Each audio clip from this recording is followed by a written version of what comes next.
Assalamualaikum warahmatullahi wabarakatuh.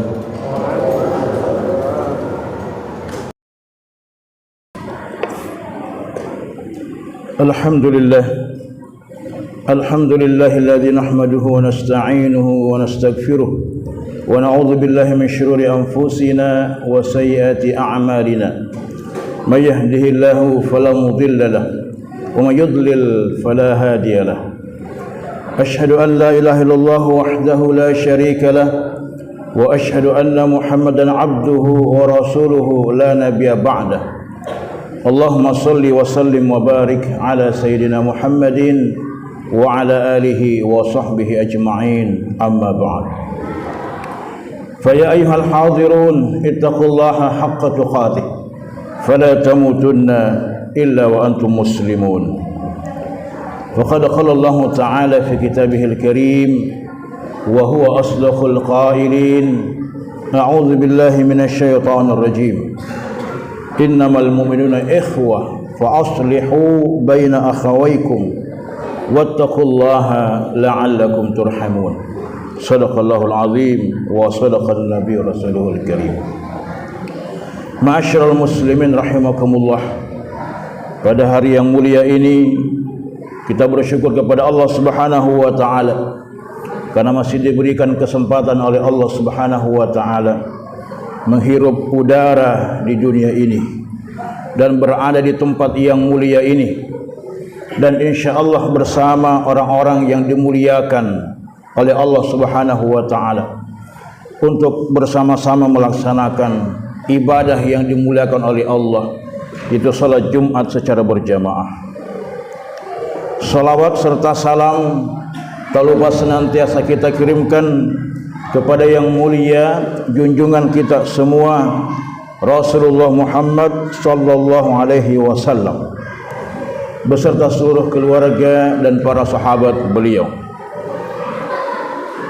Di atas mimbar yang mulia pula khatib mengajak kepada kita semua yang hadir untuk senantiasa meningkatkan ketakwaan kita kepada Allah Subhanahu wa taala dengan cara mematuhi setiap perintah-perintahnya dan menjauhi seluruh larangan-larangan Allah Subhanahu wa taala. Karena hanya dengan bekal takwa inilah yang akan menjadi bekal kita di hari akhirat nanti, dan itulah tanda bahwa kita layak menjadi orang-orang yang diridhai oleh Allah Subhanahu wa taala. Ma'asyiral muslimin rahimakumullah, pandemi COVID-19 belum menunjukkan tanda-tanda akan berakhir dan sudah begitu banyak korban yang berjatuhan, baik yang wafat maupun yang harus dirawat. Ekonomi pun kian sulit, rakyat makin terjepit, apalagi dengan berbagai macam pembatasan mobilitas seperti PSBB, PPKM dan apapun namanya, yang membuat banyak orang kehilangan penghasilan. Sayangnya mereka tak mendapatkan kompensasi dari penguasa, malah bantuan sosial dikorupsi. Pertanyaannya, siapa yang menolong mereka? Tidak ada lain tentu kecuali kita sendiri. Oleh karena itu penting sekali kita wujudkan ukhuwah yang hakiki, yaitu kita peduli kepada sesama kita.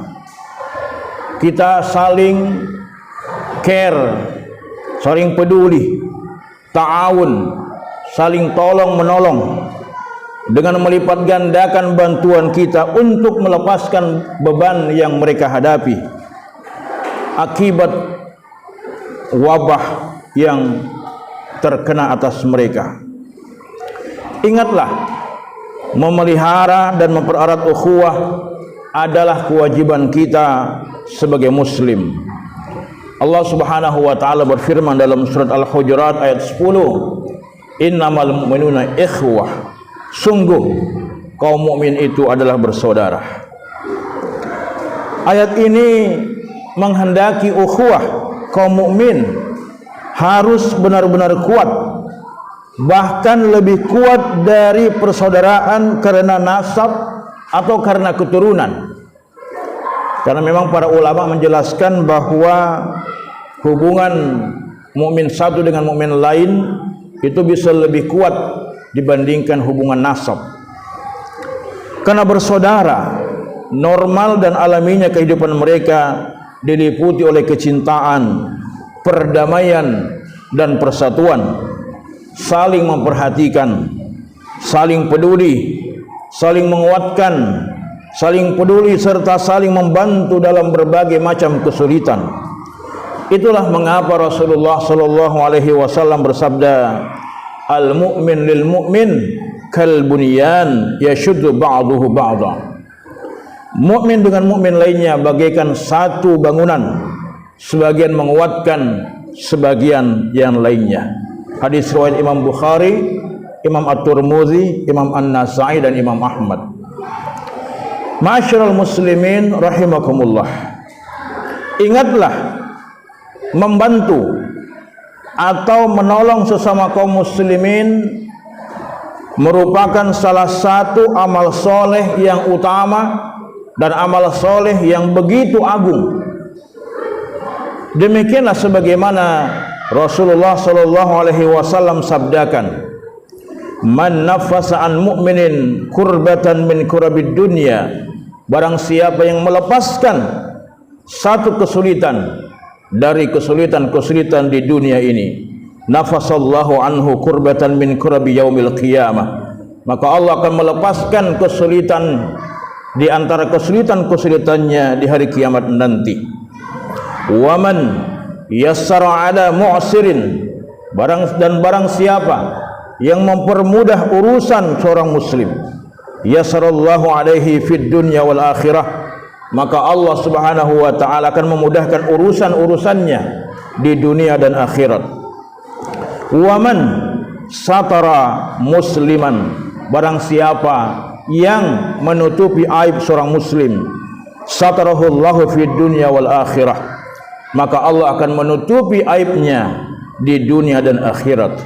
Wallahu fi aunil abdi ma kana al abdu fi aunil akhihi, dan demi Allah, Allah akan melindungi hambanya, menolong hambanya itu selama hambanya itu menolong saudaranya. Hadis riwayat Imam Muslim. Oleh karena itu, ma'asyiral muslimin rahimakumullah, kita tidak boleh saling cuek, kita tidak boleh tidak peduli. Maka bantu saudara-saudara kita yang dalam keadaan kesulitan karena terdampak pandemi ini, karena insyaallah Allah subhanahu wa ta'ala akan memberikan pertolongan atas setiap kesulitan yang akan kita hadapi baik di dunia maupun di akhirat nanti. Di dalam sebuah hadits qudsi dinyatakan bahwa ketidakpedulian seorang muslim terhadap muslim yang lainnya seolah-olah itu disamakan dengan ketidakpedulian kepada Allah subhanahu wa ta'ala. Jadi kita dianggap ketika tidak peduli dengan kaum muslimin, maka kita sama saja tidak peduli dengan Allah. Abu Hurairah radhiyallahu anhu menuturkan bahwa baginda Rasulullah sallallahu alaihi wasallam pernah bersabda, sungguh Allah subhanahu wa ta'ala berkata pada hari kiamat nanti, yang artinya, wahai manusia, aku pernah sakit, mengapa engkau tidak menjengukku?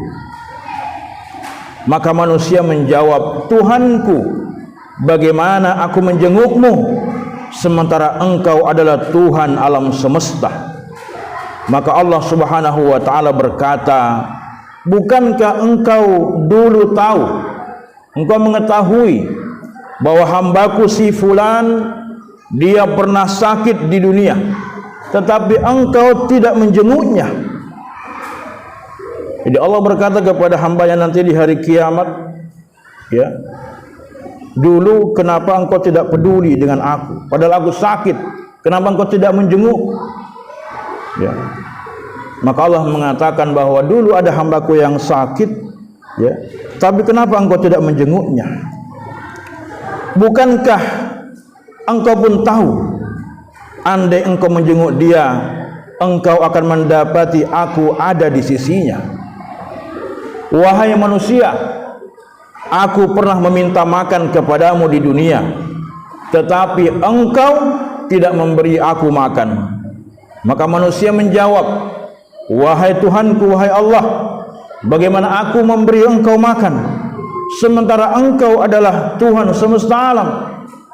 Maka Allah subhanahu wa ta'ala menjawab, bukankah engkau tahu bahwa hambaku pernah meminta makan kepadamu, tetapi engkau tidak memberi dia makan?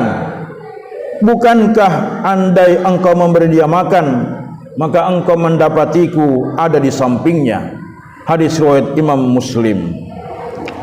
Saking pentingnya kita menolong sesama muslim, maka Nabi SAW bersabda, sungguh aku berjalan bersama saudaraku yang muslim demi memenuhi kebutuhannya lebih aku sukai daripada beriktikaf di masjid selama 2 bulan. Bayangkan, membantu saudara sesama muslim lebih baik daripada beriktikaf di dalam masjid selama 2 bulan. Karena iktikaf dalam masjid itu adalah persoalan individu pribadi, tapi membantu saudara kita sesama muslim itu persoalan sosial, membantu mereka yang dalam kesulitan.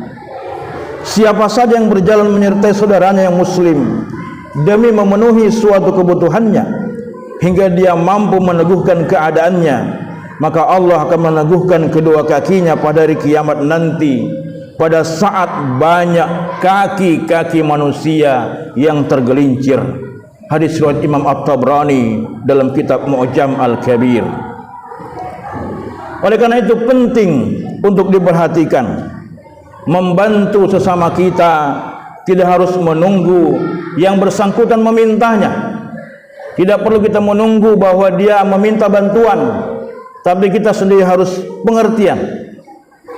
Kita sudah lihat kesulitannya dan memang kita yakini mereka dalam keadaan sulit, maka tidak perlu menunggu mereka meminta bantuan. Abdullah bin Ja'far berkata, sungguh orang yang disebut pemurah itu bukanlah orang yang memberi engkau setelah diminta, tapi orang pemurah itu adalah orang yang memberi tanpa diminta. Sebabnya sungguh usaha yang dikerahkan orang-orang yang meminta kepadamu jauh lebih keras dari apa yang kau berikan kepada dirinya. Kadang-kadang ada orang yang memang mereka tidak mau meminta meskipun dalam keadaan kesulitan.